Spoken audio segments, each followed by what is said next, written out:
Mini number cakes naman ulit tayo for today's video. Mga mi, tara na G!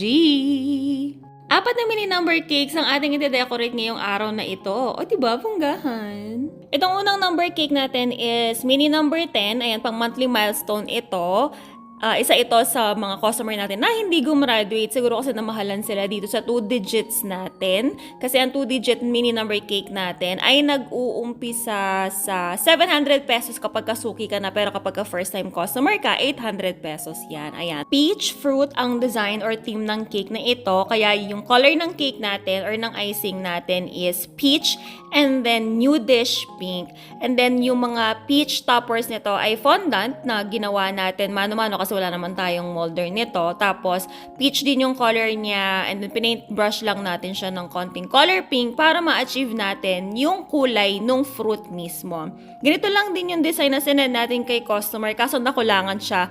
Actually, ako din medyo nakulangan ako kasi parang masyadong plain yung color niya, peach and pink lang. So, si customer nagpadagdag siya ng mga leaves design. Which is para sa akin, mas napaganda yung cake nung nalagyan na siya nung leaves kasi parang umangat yung kulay ng mga fruit na peach natin. Ayan, mamaya sa final result, makikita ninyo yung kanyang outcome. Amazing! Siyempre, hindi mawawala yung gold radges natin, pandagdag shimmer sa cake natin. Next cake naman, mini number 3. Choco moist din ang flavor ng cake na ito at isa ito sa ating baby Suki. Itong customer na ito, sinesend niya lang sa atin palagi kung ano yung color and design nung susuotin ni baby. Tapos tayo na yung bahala kung paano natin siya papartneran. Yung damit na sinend sa atin ni customer is color brown and beige na checkered. Ayan, kaya naisipan ko na parang gawin din nating medyo checkered yung design ng cake natin. Ayan, so gumamit lang tayo ng maliit na star tip para dito sa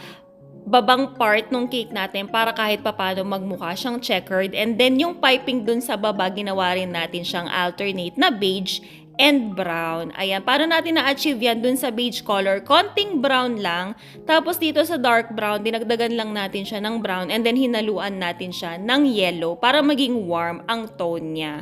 And then ayan, nilagyan din natin siya ng ribbon na fondant and ng gold radges.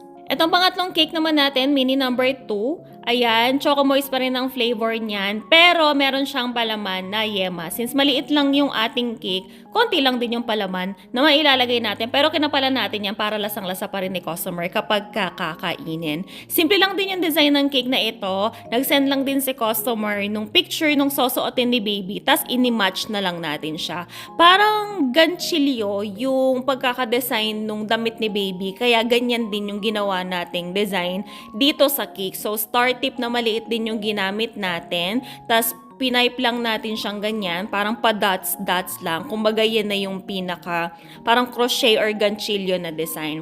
And then, meron lang na mga fondant hearts. And then, ganun na lang din yung pinipe natin sa baba para mag-match din siya dun sa design natin sa may bandang taas. Medyo mahaba nga yung dedication na pinalagay ni customer dito. Isa rin yun sa mga dahilan kung bakit, kung napapansin ninyo, yung cake board na ginagamit natin is malaki talaga. Maluwang yung space niya dun sa number cake.